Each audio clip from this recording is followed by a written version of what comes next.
Hello, everyone. Hello, fellow nerds around the world. What's going on? And welcome to the fifth episode of Nerds United One Cineverse, the latest. This is the part. This is the Nerds United One show where Christopher, and Noah, your host, will give you the latest from the news from the world of movies, and we'll give you insight into all and to what it all means. And we got plenty to talk about this week. Especially considering being that coming up is the July 4th weekend. Probably. Okay, the first item that we will talk about on the show today is a few new photos were released for the upcoming film Batman v Superman: Dawn of Justice. And these photos were released by Entertainment Weekly as part of a special issue that the magazine has devoted to the upcoming San Diego Comic-Con, which will take place in at the San Diego Convention Center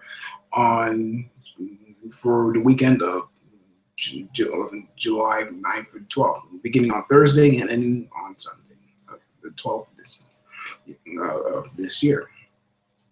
And let's just say, I mean, people are, let's just say they're just head over here, I guess they're over the moon for these photos. These photos are terrific. I'm digging the style. They don't indicate much as to what will happen in the film, but I like what I'm seeing. I'm liking what I'm seeing. Especially, there's one particular photo of Bruce Wayne, played by Ben Affleck and Gal Gadot as Diana Prince. They're not very correct. And like I said, I'm liking what I'm seeing. I mean, these images don't reveal much for the film, but it seems that Zack Snyder. Seems that Zack Snyder is putting all he can. I mean, he's giving the best that he can to bring these two iconic characters to the silver screen. And there's one particular star that had me, almost having a meltdown, basically. And that is a photo of the Dark Knight and the Man of Steel face to face. And I'm loving the approach that Zack Snyder has gotten in terms of designing the Batman's suit. Mostly what the approach he gone for. I mean, one of the suits that will be featured in the film is a mechanized suit, which was inspired by Frank Miller's The Dark Knight Returns. I mean, like I said, we haven't,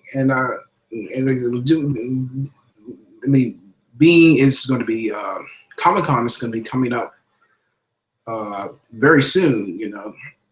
I'm not sure what we're going to expect. I'm not sure what we're going to get in terms of what they're going to show us. To show us what images, what details are they going to throw out there. We know minor details at this point. One of them being is that Bruce Wayne and Diane Prince know each other's secret identities, and that was revealed by some of the filmmakers and Ben Affleck himself. And we've been revealed several other things, about the story, and of course the state of Wayne Manor and so forth and so on, and then of course about this the details of Bruce Wayne's character, how he's in this version he's a middle-aged, he's his middle-aged crime fighter. He's very world weary and cynical and very embittered and just he's had enough. I mean, he's almost at the end of his rope, and particularly this. I mean, for the next 18 months, this has been one of my most anticipated movies, and definitely Zack Snyder will have a lot to live up to. Definitely, he certainly has some He certainly will have a lot to prove in terms of this film and building up this universe. You know, which they've been planning for quite some time. You know, and what they have planned down the line. I'm certain most people are skeptical as to if they're going to pull this off, because considering what Marvel has at one point, Marvel has several films. Marvel has made several films at this point, you know, with their cinematic universe. You know, starting in 2008 with the first Iron Man, which was made 7 years ago. So Marvel is pretty much ahead of them in terms of the curve, and they got 2 TV shows on television. They got 2 shows on television at this point, and making 11 films, and the 12th will be coming up on July 17th. Man. You know, so I'm pretty much excited, yet I am a little bit suffering from a bit of trepidation, a little bit hesitant. This is Zack Snyder's going to pull this off. This is like, I mean, this is a big deal. 2 pop culture icons in one live action film for the first time. You know, so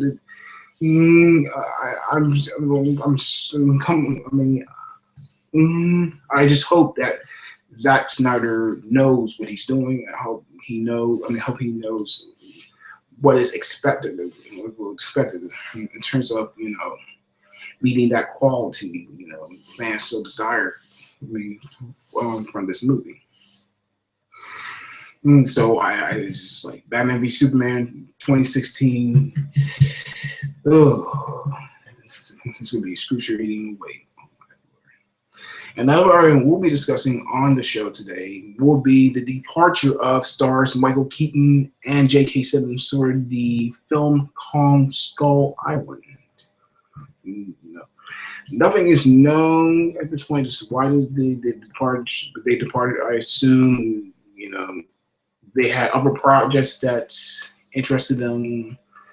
You know, I mean, I was just assuming, or, you know, something wrong with the script, maybe scheduling conflicts, you know, or I believe what was mentioned in some articles related to the film, you know, and I was very much looking forward to, you know, to their involvement in this movie. Mostly, of course, you know.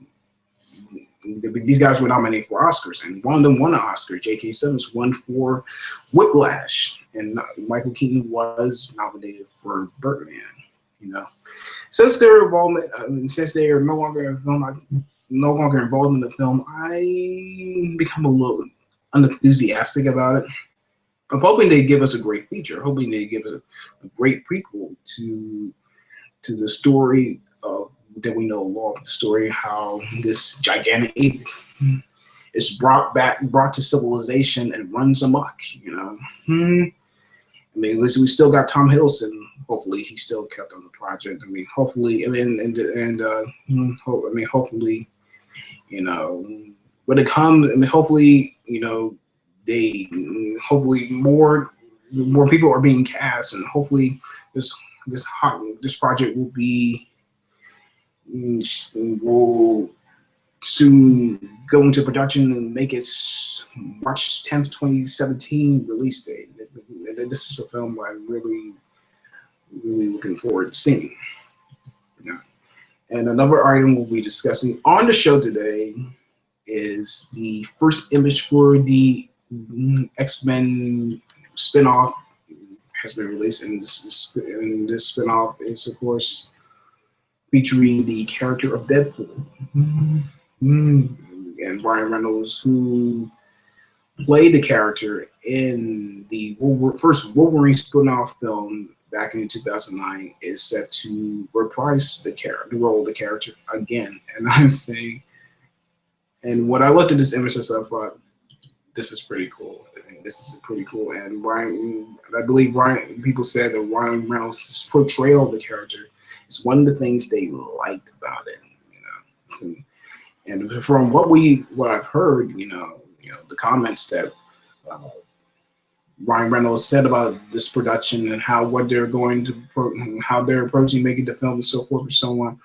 I mean, I love, you know, the comments he's saying about this film. He sees he's a lot. I mean, he seems very enthusiastic. He's very much. He seems as though he has a kind of genuine affection for the character. You know, he seems, he's very passionate about, with the material. You know, and it seems that he is very keen on making this a spectacular, very. He seems so keen on making this a very terrific production, one that really honors the character and one that's a very faithful interpretation. You know, I mean, and there was 2 images that were released in this, and I gotta say, I'm digging it. I'm seriously digging it, and I can't wait to see what the filmmakers have to offer. Once this film comes out next year. Also, the 4th item we'll be discussing is the release of the trailer for the Steve Jobs biopic, which is directed by Danny Boyle and starring Michael Fassbender. That will be released around later this year, around October 9th. And I gotta say, what I'm saying here is just like, what I'm looking at here. It looks wonderful. It looks splendid what he's done. I mean, many people say that Fassbender looks nothing like Steve Jobs, and I mean,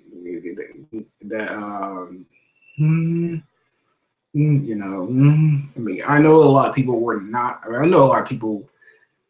not satisfied with the version featuring Ashton Kutcher. That he didn't do Steve Jobs justice. That there was a rather weak acting from the performances, and felt they didn't do justice to Jobs himself. I mean, but this one, really gives us a glimpse into who Steve Jobs was. I mean, there's no doubt that Steve Jobs was a phenomenal, inventor and innovator, but he did have his character defects, And this there's no doubt we'll delve into those aspects of his personality. I mean, I have no doubt some of it will be fabricated for the sake of it being the film itself. But I am looking forward to Danny Boyle taking a crack at doing a biopic about this iconic figure. I can't wait to see what he offers. So hopefully he makes a film that it is. Let's hope he makes a film that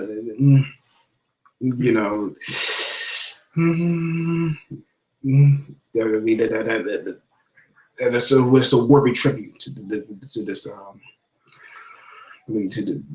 this wonderful, talented innovator.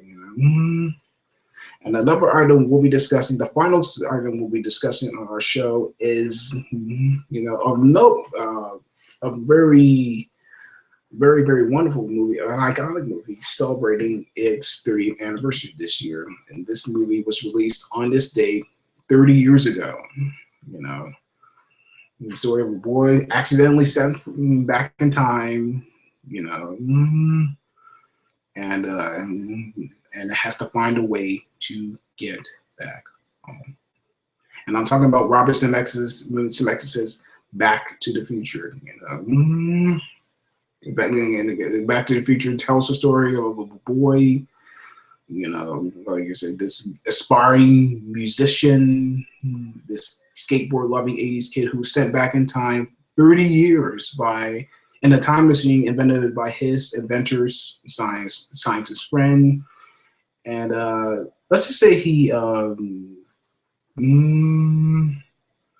let's just say he let's just say he uh, mm, caused himself a few accidents in the process, and he mm, may have inadvertently caused his parents' first meeting not to become a reality. So he has to, you know, find a way to unite them to save his own life, make sure that he will be born within the next few years. You know, and this is one of my favorite movies of all time. Definitely, it's just like it's crackling with a great script and just a great cast: Michael J. Fox, Christopher Lloyd, Leah Thompson, Crispin Glover, Thomas F. Wilson. You know, this movie has a magic to it that movies simply lack even today. You know, I feel that most movies today just sell you on the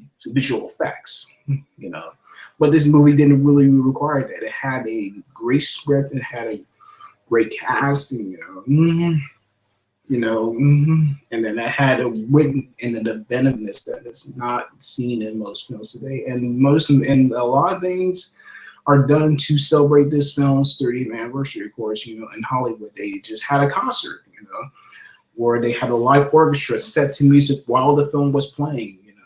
At the Hollywood Bowl, there had been several things going on, and I have no doubt when October 2015 arrives, you know, there will be lots of things being celebrated for this film then, and that's of course October 21st, 2015 is the day where Marty travels back in time to in the second film, you know. But yeah, this is a film that is really near and dear to my heart. I just love, you know, the spirit that it has, the heart that it possesses, and, you know, it's just, you know, it's just like movie magic personified. It's one of the rare examples, you know, of movie magic. It's just like something that, you know, that never seems to wear its appeal. You know, never, it's something that you can watch over and over again, and you'll still be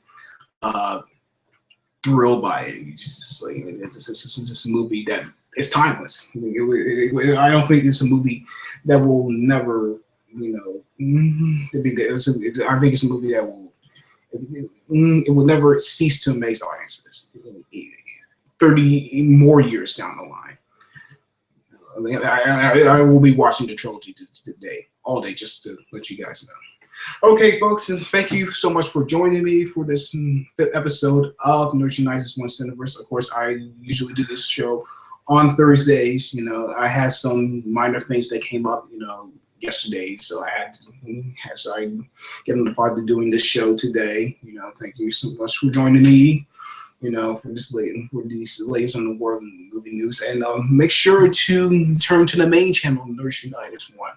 Where we're next on Monday, July the 6th, we'll be starting James Bond month. We'll be discussing the films of Sean Connery and the sole film that George Lucas did for the series. You know, that I can't wait for that we can't wait to delve into the world of the secret agent.